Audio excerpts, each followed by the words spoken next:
नमस्कार, स्वागत है आपका कमोडिटी 10 बजे में और 10 मिनट के लिए आपको कमोडिटी मार्केट का अपडेट दे देते हैं। आज सबसे पहले बात करेंगे गोल्ड की और सिल्वर की, क्योंकि दोनों ही काउंटर में आज जोरदार तेजी दिख रही है। चांदी की बात करें तो 2100 रुपए से ज्यादा की मजबूती और करीब 1300 रुपए की तेजी दिख रही है। सोने में 96,000 रुपए के करीब एमसीएक्स पर सोना और चांदी पहुंच चुकी है 96,500 रुपए के पार।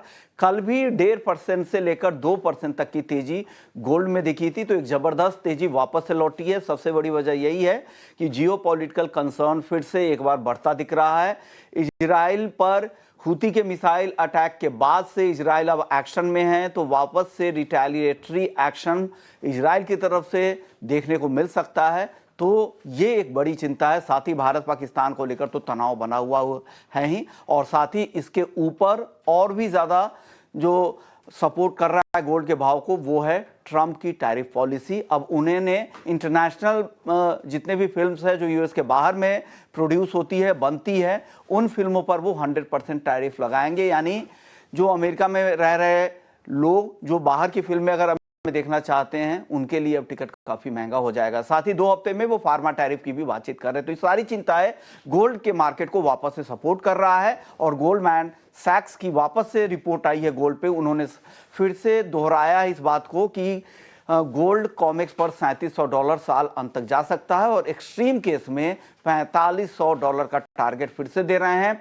और अगले साल के लिए उनका तो नॉर्मल केस में भी $4000 का टारगेट है 2026 मध्य तक। हमारे साथ रवि देवरा हैं, कुबर ग्रुप के फंड मैनेजर है। रवि जी, बहुत बहुत शुक्रिया। शुरुआत आज गोल्ड से करेंगे क्योंकि गोल्ड और सिल्वर दोनों काफी तेज है। क्या लग रहा है सर, जिस तरह की चिंताएं हैं चौतरफा वो जो प्रीमियम गोल्ड को मिल रहा है वापस से फिर से बढ़ता दिख रहा है, अब इस तेजी में कहां तक जाते देख रहे हैं? फिर से 1 लाख पार? जैसे कल हमने डिस्कस किया था एंड पर्टिकुलर हमने गोल्ड सिल्वर दोनों में बाइंग की ही रिकमेंडेशन दी थी। यही रीजन है, पर्टिकुलर अभी भी जो ट्रम्प टैरिफ को लेके ज्यादा क्लैरिटी एंड कब यहाँ पे डील साइन होगी एंड उसके बाद अगर डील होती भी है तो अभी डॉलर इंडेक्स है उसमें लगातार एक 100 के नीचे लेवल बना हुआ है। सेकंड के कल लेट नाइट ईरान के ऊपर फिर से इजराइल प्लस यूएस ने स्ट्राइक की, तो अभी वो भी जियोपॉलिटिकल टेंशन जो इस हो रहे थे वहां भी थोड़ा ये न्यूज के हिसाब से एक सेफ हेवन डिमांड बनेगी। मुझे लग रहा है कि अभी भी बाय करना चाहे आज के दिन में लेवल स्पेसिफिक 95,600 पे बाय करें। स्टॉप लॉस होगा 95,100, टारगेट वुड भी 96,400 और ओवरऑल लग रहा है कि मींस लाख के ऊपर प्राइस जाए या सस्टेन रहे इतना ज्यादा तेजी नहीं दिख रहा है। पर एटलीस्ट अगर आप थोड़ा शॉर्ट टर्म के रुके 98,000 तक के लेवल की तो एटलीस्ट उम्मीद कर सकते हैं। 8,000 तक आपको गोल्ड में दिख रहा है, तो चांदी कहां तक जाती दिख रही है सर? जैसे चांदी कल हमारा बाइंग कॉल था एंड आज मॉर्निंग टारगेट पे ओपन हुआ एंड पर्टिकुलर अभी भी लग रहा है कि सिल्वर में आउट परफॉर्मेंस रहेगा क्योंकि चाइना बंद था, इसका एक अंडर परफॉर्मेंस था। आज चांदी फिर से आउट परफॉर्म कर रहे हैं। 2100 पॉइंट की तेजी है एंड आई थिंक जिसने कल कॉल पे काम किया था उसको तो अच्छा मुनाफा मिला होगा। हमने कल बोला भी था कि 2 ट्रेडिंग सेशन का आउटलुक लेके बाय करें एंड आई थिंक आप भी नए कॉल में 96,200 96,100 थोड़ा कूल होने दे, इस पे बाय करें। मुझे लग रहा है कि स्टॉप लॉस आपको अभी लगाना चाहिए 95,700 का एंड अभी भी एक अपसाइड 98,000 तक बचे है, वहां पे 98,000 का टारगेट होगा। हालांकि ये थोड़ा मोमेंटम टारगेट है बोलो, और मुझे लग रहा है कि एक बार 99,800 तक के प्राइजेस की उम्मीद फिर से सिल्वर से करनी चाहिए। ओके, तो इस तरह की रिपोर्ट है। लेकिन आप एक चीज ध्यान रखिएगा, एक तो स्टॉप लॉस लगाकर रखिएगा।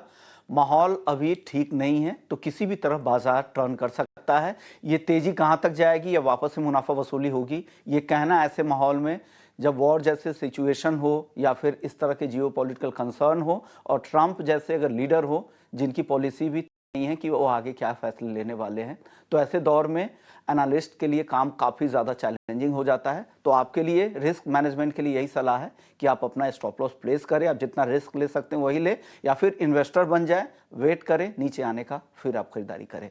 कच्चे तेल की बात करते हैं रवि जी। कच्चा तेल काफ़ी टूटा कल, क्या ये गिरावट और कंटिन्यू होगी या अब थोड़ी स्थिरता आएगी, कुछ रिकवरी की उम्मीद करनी चाहिए?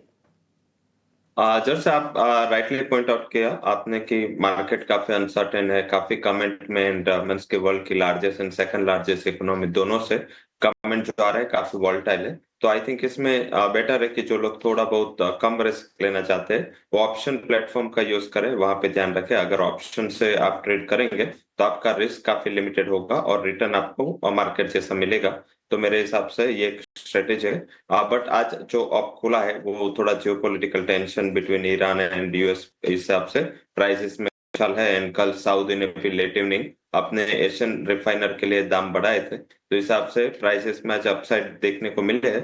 बट 5000 के ऊपर सस्टेन हो ऐसा मुझे नहीं दिख रहा है। लेवल स्पेसिफिक 4932 के करीब सेल करके चले, कॉन्ट्रैक्ट को लेना है। टारगेट 4800 होगा और 5000 का एक छोटा स्टॉप लॉस लगे।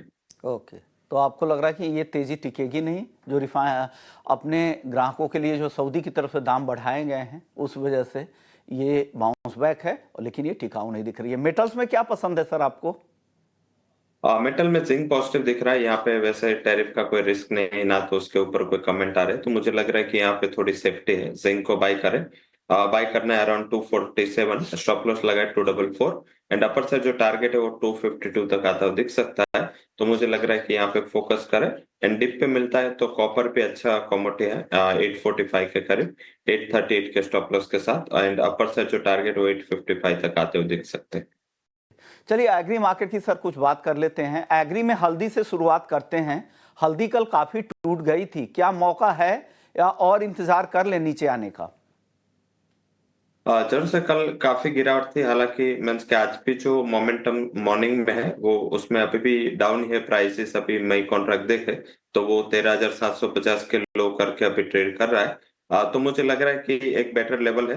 एंड 13,600 का और 700 के बिटवीन काफी टाइम ये सपोर्ट लिया है। तो आई थिंक मुझे लग रहा है कि 700 का वेट करें। अगर 13,700 के करीब मिल जाता है प्राइसेस, आप 2 से 3 ट्रेडिंग सेशन के आउटलुक के साथ बाय करें। स्टॉप लॉस लगा है 13,480 का। एक मुझे लग रहा है कि शॉर्ट कवरिंग आपको 14,400 तक के लेवल दिखा सकता है। शॉर्ट कवरिंग की उम्मीद 14,400 तक के लिए। धनिया और जीरे पे छोटा जवाब दे दीजिए, फिर ग्वार पे बात कर लेंगे सर।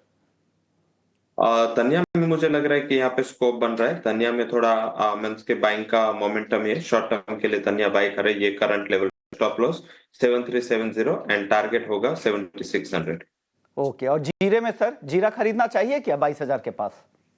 जीरा मुझे लग रहा है कि हाँ डेफिनेटली जिस हिसाब से ये जो अनसीजनल रेन है, शायद जो ओपन स्टॉक है उसमें कुछ प्रॉब्लम हुई होगी। 22,000 के करीब अभी प्राइसेस ट्रेड कर रहे हैं। तो आई थिंक 21,900 का आज का लो है, ये लो के करीब बाय करें।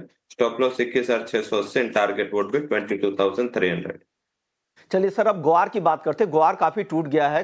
कहा जा रहा है कि बॉर्डर एरिया जो गंगानगर से लेकर जैसलमेर तक है, वहां जो स्टॉकिस्ट ने जो वेयर हाउसेस में स्टोरेज में उन्होंने ग्वार रखा था उन्होंने बेचना शुरू कर दिया है। उसका दबाव है क्योंकि वॉर लाइक सिचुएशन है बॉर्डर एरिया में। क्या लग रहा है, ग्वार और टूटेगा कि अब यहां से वैल्यू बाई करना चाहिए ग्वार में? डेफिनेटली दूसरा भी क्रूड का साथ सेंटिमेंट काफी जुड़ा है। क्रूड लगातार एक साउथवर्ड डायरेक्शन में जा रहा है। तो आई थिंक तब तक ज्यादा बहुत तेजी की उम्मीद नहीं है। बट मुझे लग रहा है कि ज्यादातर नेगेटिविटी यहाँ प्राइस इन हो चुकी है। एंड करीबन अभी थोड़ा और करेक्शन आए तो यहाँ पे कॉन्ट्रैक्ट को लेना चाहिए। अभी गुआर सीट के जून कॉन्ट्रैक्ट 5000 के करीब चल रहे हैं, उसको 4,970 के करीब बाय करें। स्टॉप लॉस 4,900 का लगाए। एक शॉर्ट कवरिंग आपको 5100 तक आता हुआ दिख सकता है। ओके सर, अब आखिरी सवाल कॉटन केक को लेकर। यहाँ पे दो तरह की खबरें, एक तो मानसून से पहले इस तरह की तेजी है, दूसरा मिलावटी कॉटन केक की भी बात मार्केट में खबरें काफी चल रही है। ये तेजी क्यों आई है सर कॉटन केक में, रवि सर? स्टॉक काफी कम था। इन पर्टिकुलर जो जिनिंग एक्टिविटीज है उसमें काफी स्लो डाउन था। 40% से कम कैपेसिटी पे जिनिंग एक्टिविटीज रही, क्योंकि जिस हिसाब से इंटरनेशनल कॉटन का सिनारियो है कोई ज्यादा पैरिटी नहीं बैठ रही थी। तो मुझे लग रहा है कि इस हिसाब से शॉर्टेज थी यहाँ पे, क्योंकि यहाँ पे डिमांड कांस्टेंट थी एंड वहां पे सप्लाई कम थी। तो इस हिसाब से थोड़ा एक डिफरेंस बना है। बट मुझे लग रहा है कि इसका फायदा आगे जाके कपास को ही मिलना है। तो कपास में ही हम आप ये ट्रेड ले।